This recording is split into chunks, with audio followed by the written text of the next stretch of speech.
ನಮಸ್ಕಾರ. ಕಲ್ಲಪ್ಪಣ್ಣ, ನಾವು ಮೊನ್ನೆ ಬೆಂಗಳೂರಿಗೆ ಹೋಗಿದ್ದೆವು. ಹೋದಂಥ ಸಂದರ್ಭದಲ್ಲಿ ಕಲ್ಲಪ್ಪಣ್ಣನ ಕೆಲವು ಪರಿಚಿತರನ್ನು ಭೇಟಿಯಾದೆವು. ಭೇಟಿಯಾದಂಥ ಸಂದರ್ಭದಲ್ಲಿ ನೋಡಿದೆ, ಕೆಲವೊಬ್ಬರು ಒಳ್ಳೆ ಕೆಲಸದಲ್ಲಿದ್ದರು, ಕೆಲವೊಬ್ಬರು ಸಾಧಾರಣ ಕೆಲಸದಲ್ಲಿದ್ದರು. ಎಲ್ಲರನ್ನ ಭೇಟಿಯಾಗಿ ಒಂದೆರಡು ದಿನ ಎದ್ದು ಅವ್ರ ಮನೆಗೆ ತಿರುಗಾಡಿ ವಾಪಸ್ ಬರುವಂಥ ಸಂದರ್ಭದಲ್ಲಿ ರೈಲ್ ಗಾಡಿಯಲ್ಲಿ ಕುಂತ್ಕೊಂಡು ವಾಪಸ್ ಬರಕತ್ತಿದ್ದೆವು. ಆವಾಗ ಮಾತು ನಡೆದಿತ್ತು. ಮಾತಿನಲ್ಲಿ ಕಲ್ಲಪ್ಪಣ್ಣ ಅಂತ ಅವತ್ತು ಭೇಟಿಯಾದೇವಲ್ಲ, ಆ ಸೆಕ್ಯೂರಿಟಿ ಗಾರ್ಡಿಗೆ ನಮ್ಮ ಸಂಬಂಧಿ ಏನಿದ್ರು ಆ ಹುಡುಗಗೆ ಭೇಟಿಯಾದೇವಲ್ಲ, ಅದನ್ನ ಬೈದಾಗ ಹುಡುಗ ಅಲ್ಲಿ ನೋಡಿದ್ರೆ 35-40 ವರ್ಷದ ವ್ಯಕ್ತಿ. ಹೌದು ಪಯಣ ಅಂತ ಇಲ್ಲಿ ಬಂದು ಇಂಥ ಕೆಲಸ ಮಾಡಕತ್ತವ. ಅಲ್ಲಿ ಊರಾಗ ನೋಡಿದ್ರೆ 15 ಎಕರೆ ಜಮೀನು ಅದ, ಮಾಡ್ಕೊಂಡ್ರು ಅಲ್ಲೇ ಸಾಕಷ್ಟು ಅದ, ಬಂದು ಇಲ್ಲಿ ಕೆಲಸ ಮಾಡಕತ್ತ ಅಂತ ಆತ ಅಂತ. ನಾಂದೆ ಒಣ ಭೂಮಿ ಇರಬೇಕು, ಬೆಳಿತಿರ್ಲಿಕ್ಕಿಲ್ಲ, ಅದಕ್ಕೆ ಬಂದಿರ್ಬೇಕು ತಗೋಪ ನಾನು. ಯಾವ ಒಣ ಭೂಮಿ ಅಂತೇವೆ? ನೀರಾವರಿ ಅದ, ನೀರಿರ್ತಕ್ಕಂಥ ಭೂಮಿ, ತೋಟ ಮಾಡಿಕೊಂಡು ಸುಂದರವಾಗಿ ಬದುಕನ್ನು ಕಟ್ಕೊಳ್ಬೇಕಾದಂಥ ಅವಕಾಶ ಅವನಿಗಾದ. ಆದ್ರೆ ಇಲ್ಲಿ ಬಂದ ಅವ್ರಿವ್ರಿಗೆ ಸಲ ಮಾಡ್ಕೊಂತ ನಿಂತಾಗ ಇಲ್ಲಿ ನಾಂದೆ ಯಾಕೆ ಪಾಯ ಅಂತ. ಅವಾಗ ಕಲ್ಲಪ್ಪಣ್ಣ ಹೇಳ್ದ, ನೋಡ್ತಮ್ಮ, ಅವ್ ತಲೆಗೆ ಏನ್ ಮುಚ್ಚಾದವ್ ಏನು ಸುತ್ತೀವಿ, ಬೆಂಗಳೂರು ಸಿಟಿಯಾಗಿ ಇರ್ಬೇಕನ್ನ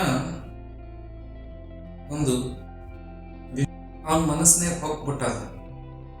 ಅದಕ್ಕೆ ಬೆಂಗಳೂರು ಸೇರ್ಯಾನ. ಆಮೇಲೆ ಒಂದು ಕಂಪ್ನಿ ಮುಂದೆ ನಿಂತು, ಗೇಟ್ ಮುಂದೆ ನಿಂತು ಸಾಲ ಮಾಡ್ಯಾಕತ್ತಾನ. ನನ್ನ ಹೆಣತಿಗೂ ಆ ಗಾರ್ಮೆಂಟ್ಸ್ ಫ್ಯಾಕ್ಟ್ರಿಯಾಗ ಕಳ್ಸಾಕತ್ತಾನ. ಇದು ಚಲೋ ಇದೆ. ನಂದೆ ಅಂಥದ್ದು ಏನು ಅನಿವಾರ್ಯ ಆಗ್ತ? ಕೆಲವೊಂದ್ಸರಿ ಪ್ರೆಸ್ಟೀಜ್ಗಾಗಿ ಮನುಷ್ಯ ಕಷ್ಟವನ್ನು ತಂದ್ಕೊಂಡ್ಬಿಡ್ತೀವಿ ನಾವು. ನಮ್ಮ ಹೆಮ್ಮೆ ತೋರ್ಸೋಕೆ ಹೋಗಿ, ನಮ್ಮ ಪ್ರೆಸ್ಟೀಜ್ ತೋರ್ಸೋಕೆ ಹೋಗಿ ಹಂಗಾಗಿತ್ತಂತ ಪರಿಸ್ಥಿತಿ. ಹಳ್ಳಿಯಾಗಿದ್ರೆ ಕಿಮ್ಮತ್ತಿಲ್ಲ, ಸಿಟಿಯಾಗಿದ್ರೆ ಕಿಮ್ಮತ್ ಭಾರಿ ಅಂತೇಳಿ ತಿಳ್ಕೊಂಡು ಅವು ಮನುಷ್ಯ ತನ್ನ ಕುಟುಂಬದೊಂದಿಗೆ ಬೆಂಗಳೂರು ಸೇರಿಬಿಟ್ಟಿದೆ. ಸೇರಿದ್ರೆ ಸೇರಲ್ಲ, ತಪ್ಪಿಲ್ಲ. ಇಲ್ಲಿಗಂತಲೂ ಉತ್ತಮವಾದ ಜೀವನ ಹೊಂದಂಗಿತ್ತಂದ್ರೆ ಸೇರಲಿ, ಜೀವನ ನಡೆಸ್ಲಿಕ್ಕೆ ಅನಿವಾರ್ಯತೆ ಇತ್ತಂದ್ರೆ ಸೇರಲಿ, ತಪ್ಪಿಲ್ಲ. ಆದ್ರೆ ಇಲ್ಲಿ ಸಾಕಷ್ಟು ಅವಕಾಶ ಅದ, ಆರಾಮಾಗಿ ಬದುಕಕ್ಕೆ ಅವಕಾಶ ಅದ. 1-2 ಎಕರೆ ನೀರಾವರಿ ಜಮೀನಿದ್ರೆ ಒಂದು ಕುಟುಂಬ ಆರಾಮಾಗಿ ಬದುಕ್ತದ. ಆದ್ರೆ ಹಳ್ಳ್ಯಾಗ ಒಕ್ಕಲ್ತನ ಮಾಡಿದ್ರೆ ಕಿಮ್ಮತ್ತಿಲ್ಲ ಅನ್ನೋ ಭಾವ ಅವನಲ್ಲಿ ಸೇರ್ಕೊಂಡ್ಬಿಟ್ಟಿತ್ತು.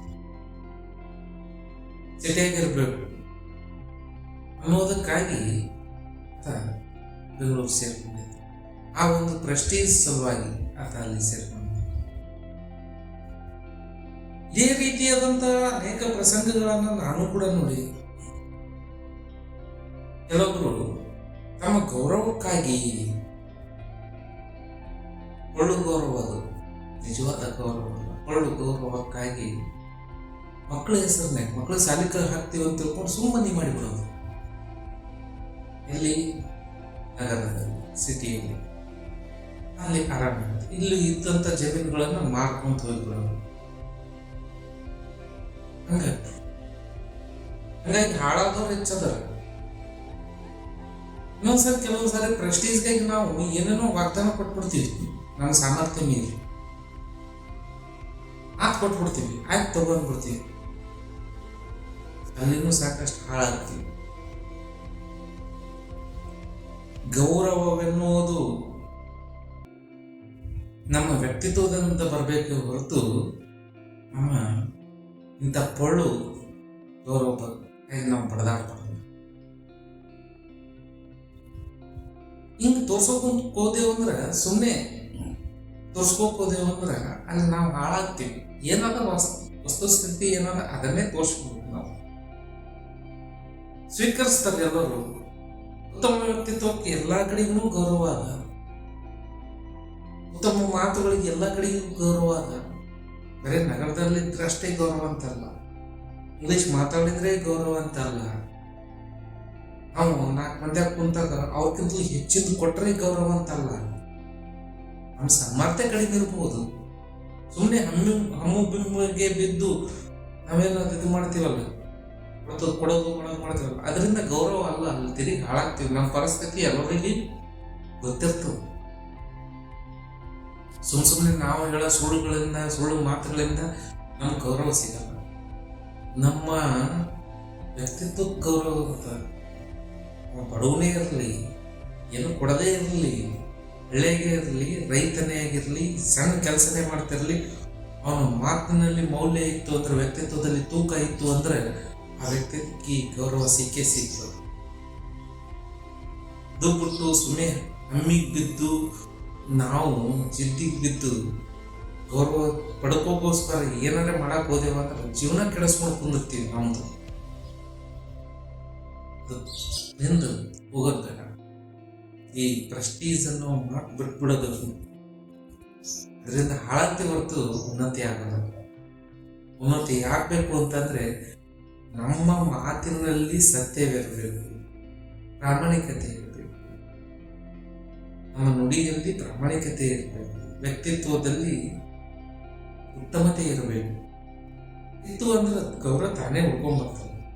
ಬಯಸೋದಲ್ಲ, ಅದು ಬರ್ಬೇಕು ನಮ್ಗೆ. ಆ ರೀತಿ ನಾವು ಬದುಕ್ಬೇಕಂದ್ರೆ ಹಿಂಗೆ ಪೊಳ್ಳು ಆಗಿ ಬದುಕೋದಲ್ಲ. ನಮ್ದು ಏನದ ನಾವು ತಿಳ್ಕೊಬೇಕು. ಎಲ್ಲಿ ಆರಾಮಿರ್ತೀವಿ, ಎಲ್ಲಿ ಚಂದದಾಗ್ತದ ಅಂತಲ್ಲಿ ನಾವು ಬದುಕಬೇಕು. ಜೊತೆಗೆ ನಾವು ನಮ್ಮ ಸಾಮರ್ಥ್ಯ ಏನದ ಅದನ್ನ ಅರ್ಥಕೊಂಡೇ ಕೆಲಸಗಳನ್ನ ಮಾಡಬೇಕು. ಸಾಮರ್ಥ್ಯ ಮೀರಿ ಕೆಲಸ ಮಾಡಕ್ ಹೋದೇವು ಅಂದ್ರೆ ಅಷ್ಟೇ. ಧನ್ಯವಾದಗಳು.